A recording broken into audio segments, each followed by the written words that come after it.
सिंध में जहां peoples party को जो कि वफाक पे सिमटती जा रही है कि पिछली दफ़ा की निस्बत उसने अब सिर्फ 53 सीटें यानी कि मखसूस नशिस्तें जिनका आज ऐलान हुआ है, उनमें उसको 9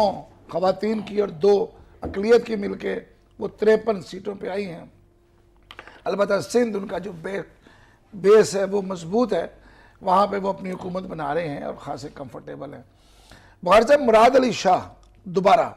आगा सराज दुरानी दोबारा, शैला रजा की जगह रेहाना लगारी, क्या कहते हैं, ये बिलावल के फैसले हैं या जरदारी साहब के?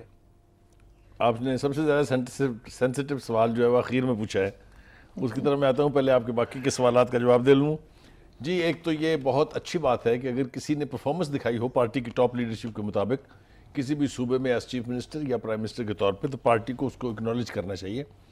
तो मैं समझता हूँ कि मुराद अली शाह का दोबारा जो है नॉमिनेट हो जाना as chief minister of Sindh, ये एक एतबार से तो इसलिए अच्छी है कि उनकी परफॉर्मेंस शायद गालबन टॉप लीडरशिप को पसंद आई है, और दूसरी बात यह है कि उन्होंने मेहनत भी, बहुत देर लेट से आए थे वो, पहले चूँकि कायम अली शाह साहब थे, लेकिन जब वो आए थे तो फिर कुछ ना कुछ सिंध में होना शुरू हो गया था, जिसके बारे में कहा जाता था कि कराची में ताफुन के अलावा कुछ नहीं है, कचरे के अलावा कुछ नहीं है, सारे नाले नदियाँ बंद हैं। तो वहाँ के कुछ ना कुछ हरकत जो है वो की, इसी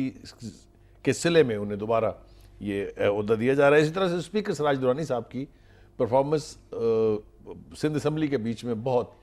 बहुत बेहतर रही। बड़े बड़े यानी नाजुक मोड़ जो हैं वो उन्होंने इंतहाई अपने विजडम से और अपने सियासी तजर्बे की बुनियाद पर उनको निभाया। ये आप कहना चाहते हैं कि जब शैला अपने गुस्से से हालात बिगाड़ती थी तो आगा साहब कंट्रोल कर लेते थे, फिर उसको समेटते थे। लेकिन एक बात जो कमाल की है उनमें, वो आके कभी ये नहीं कि बिछ गए हों, उन्होंने आके पहले अपनी पोजीशन असर्ट करी है और फिर लोगों को वो उस जगह ले आए हैं जहां वो चाहते थे उनको लाना, चाहे वो MQM थी, चाहे वो पीपल्स पार्टी की। कई दफ़ा पीपल्स पार्टी जो कि जिनका कि लीडर ऑफ हाउस भी होता था वहाँ, वो भी बिगड़ी उनसे, लेकिन उन्होंने उसको महारत से हैंडल कर लिया। शैला रजा